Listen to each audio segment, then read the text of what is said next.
Hello everyone, welcome back. Look at this map of India, Pakistan, Myanmar, and Bangladesh. You can also see Maldives and Djibouti, which is in Africa. At first glance, these look completely unrelated countries, scattered across Asia and East Africa. But they have one thing in common.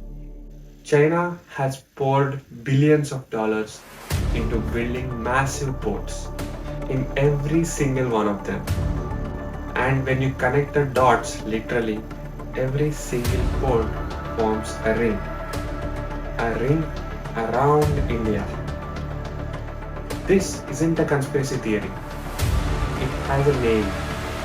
Analysts call it the string of pearls. And whether it's a military master plan, an economic lifeline, or both, it's reshaping the balance of power in Asia right now. Let's break down what exactly China is building, where, why, and what exactly India is doing about it. Let us now see why Indian Ocean is the most important ocean in the world. Before we get to the pearls, we first need to check why this ocean is so important to the pearls. Indian Ocean is not just water. It's a highway. Literally 80% of the world's seaborne oil trade routes passes through it. Every year, trillions of dollars of goods, for example, electronics, food, raw materials, move through these shipping lanes. The Strait of Malacca at the eastern end is one of the most strategically valuable checkpoints on the earth. Whoever can project power in the Indian Ocean can, in theory, slow down or halt the global economy. For China, this is existential. China roughly imports 70% of its oil. Almost all of it comes through the Indian Ocean and the Strait of Malacca. Chinese strategists call this as the Malacca dilemma. If a rival power were to blockade that strait, China's entire economy could be starved of energy. This is the fear that drives everything you are about to see. Now let us see the six pearls one by one. The phrase string of pearls was drafted in a US defense report in the year 2005. It refers to a network of Chinese built or Chinese financed ports, logistic hubs, and diplomatic relationships forming a chain from mainland China to the Persian Gulf. Let us now go through each pearl. Pearl number 1, which is in Gwadar, Pakistan. This is perhaps the most strategically significant. China invested almost $60 billion into the China-Pakistan Economic Corridor. It's called as CPEC, China-Pakistan Economic Corridor, which runs from China's Xinjiang province all the way down to this deep sea port on the Arabian Sea. Gwadar puts China almost 400 kilometers away from the Strait of Hormuz, where 20% of the world's oil supply passes. It also completely bypasses the Malacca Strait. Pearl 2, Hambantota, Sri Lanka. This is the cautionary tale. China has given loan to Sri Lanka of almost $1.4 billion to build this port. But Sri Lanka couldn't repay. In 2017, Sri Lankan government handed China this port with a 99-year lease. Think about that. A foreign nation now controls a port, sitting 200 kilometers off India's southern coast. This is what critics call the debt trap diplomacy. Pearl number 3. It is in Chittagong, Bangladesh. China has heavily invested in upgrading Bangladesh's largest port. Bangladesh sits just north of Bay of Bengal, directly bordering India on 3 sides. It's a critical piece of the puzzle. Pearl number 4. It is in Kyaukpyu, Myanmar.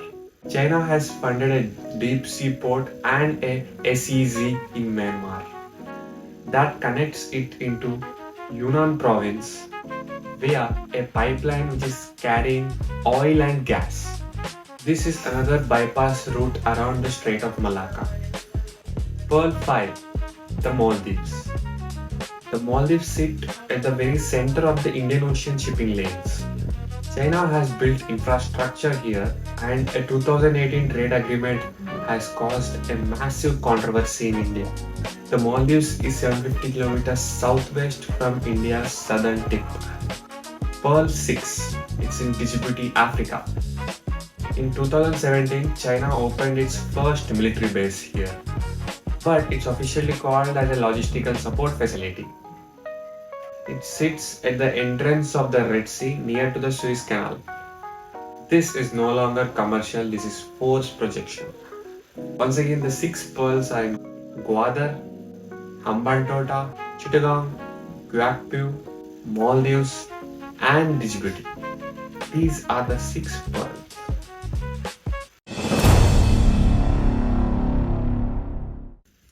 The great debate is this economic belt or is this a military belt? Here's where it gets complicated and where smart people genuinely disagree. China says all these is purely commercial. These are BRI, Belt and Road Initiative. We are building infrastructures to nations who need it. We are connecting trade routes. This isn't a military strategy, this is economic development. And honestly, there's a real merit to that. Gwadar gives Pakistan a vital economic lifeline. Hambantota really did need a port. Poor countries do genuinely need infrastructure, and Western nations haven't been offering much of it. But here is the counter argument: dual use infrastructure. A deep water port which can dock commercial ships can also dock warships. A fuel depot for civilian vessels can also be used as a fuel depot for submarines. And the Djibouti base makes it crystal clear China is not limiting itself to commercial ambitions. They now have military boots on the ground outside of their own borders for the first time since 1949. There is also the debt question.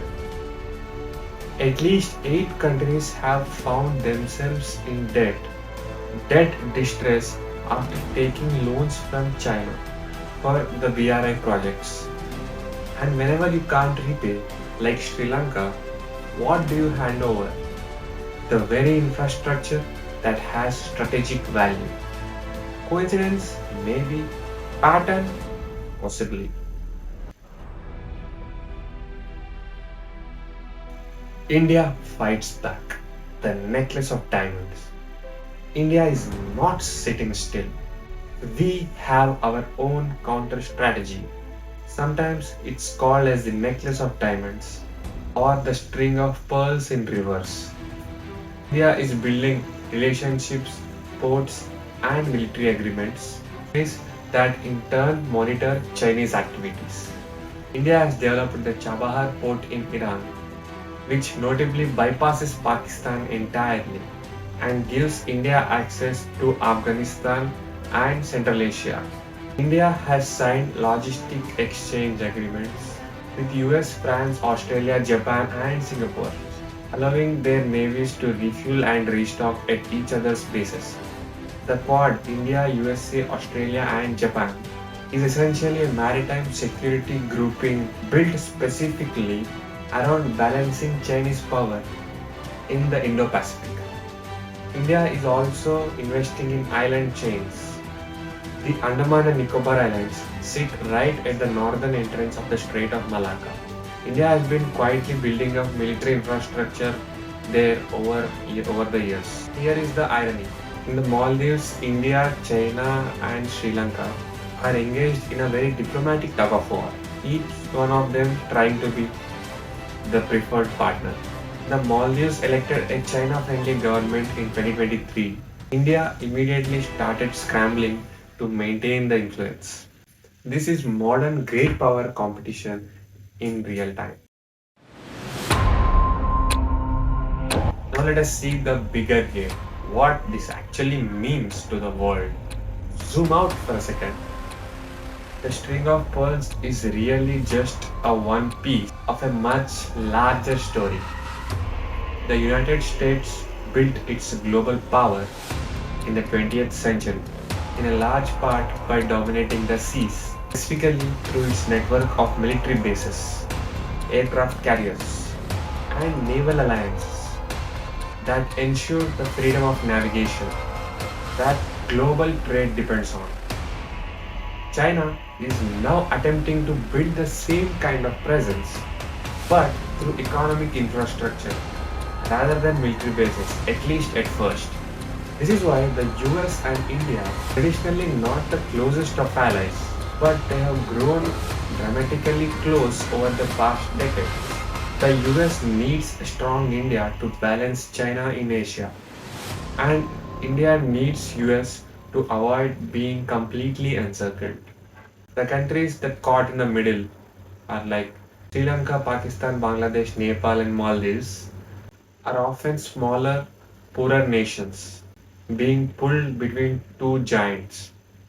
They need investment, but investment comes through strings, and sometimes those strings look a lot like a necklace.